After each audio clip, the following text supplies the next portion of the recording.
Welcome back to Iron and Pearls. I'm Dedry, and I'm going to continue on sharing my life with those of you who are hurting and need to hear it, need to grow in your faith, need to know you're not alone, need to know that God is real. Whatever your need is, I pray that this blesses you and encourages you and keeps you. I pray protections for you. I pray solutions for your situations. In Jesus' name.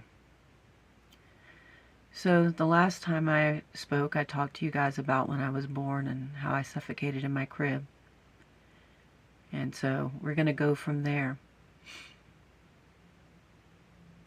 So probably when I was about, I guess my mom talked to me and told me I would have been about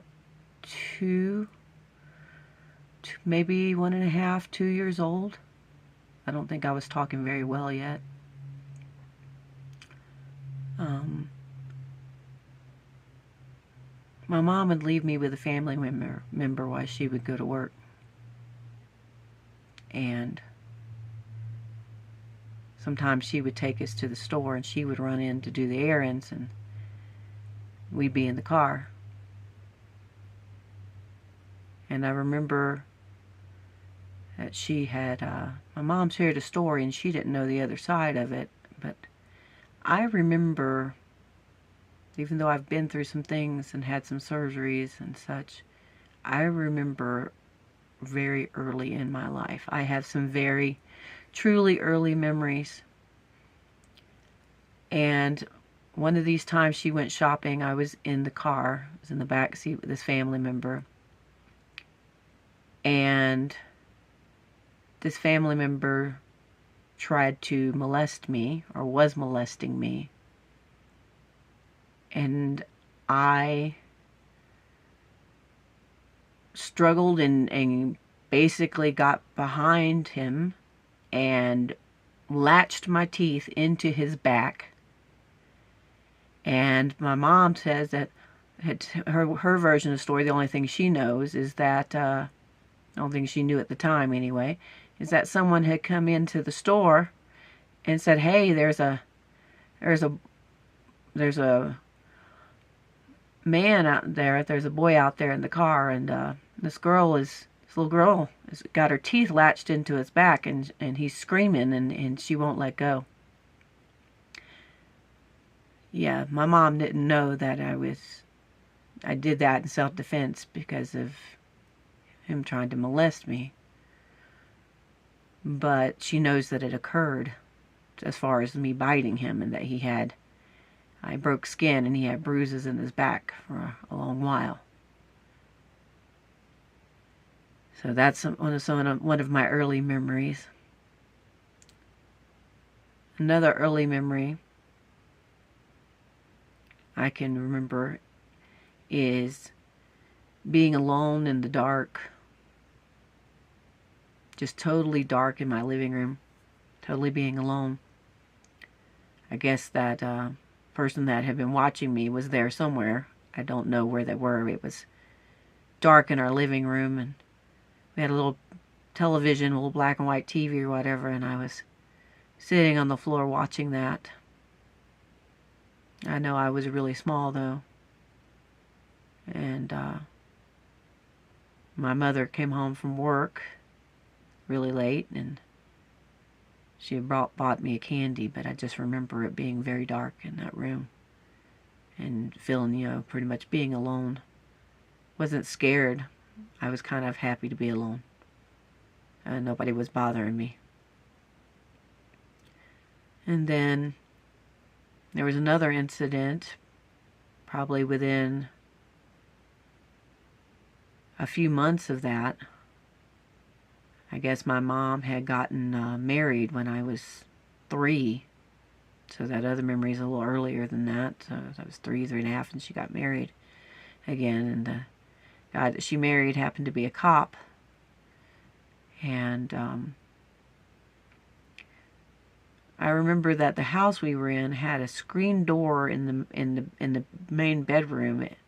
It's really only like a one-bedroom house with a pull-out couch, but it had a screen door that went out back out of that room, and then it had a front door that came into like the living room area, and then there was like a little doorway that led into this room.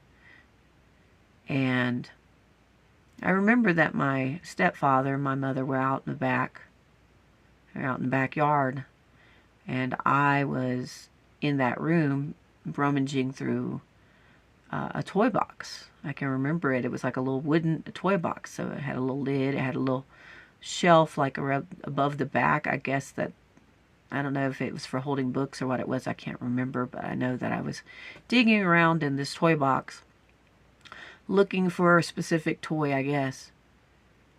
And I remember as I was leant over, I mean, I had my head pretty much down in the box. I remember suddenly feeling very scared. And I hadn't heard anything. I just felt scared. So I stood up.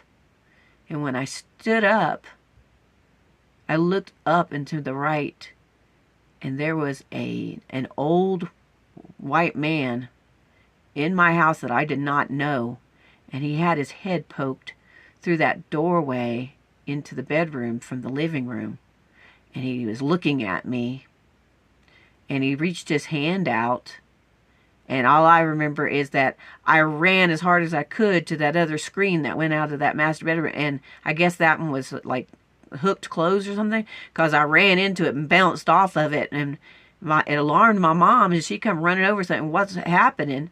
And I was screaming, I was crying, and I told him, I said, some man. And yeah, some man had just come into that house, and he was going to take me.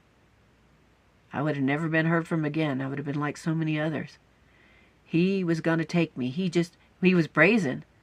My stepdad was a police officer, and they were in the backyard. I could see them out the other screen. If I lifted my head from the toy box and looked left, I could see them outside in that yard from that screen on the left. But this man came in the front door and poked his head into the master bedroom where I was standing at the toy box and was looking at me, reaching his hand, trying to take me. So that was terrifying, that, I almost disappeared forever. I was really scared. I didn't stay in the house much after that. I went wherever they kind of went, or stayed as close as I could. I remember beginning to learn that, that so far in my life I learned that family members would touch you inappropriately, and that strangers would try to take you. And so this is what I knew already by 3.5. And so that's where that ended up going. I remember having bad dreams, that somebody was going to take me. I remember having a fear that somebody was going to take me for a long time. And yeah, I would cry and scream. I remember being left at a birthday party so that my mom could run and take my brother and go do some things. And I remember crying the whole time she was gone, because I didn't know the people she left me with.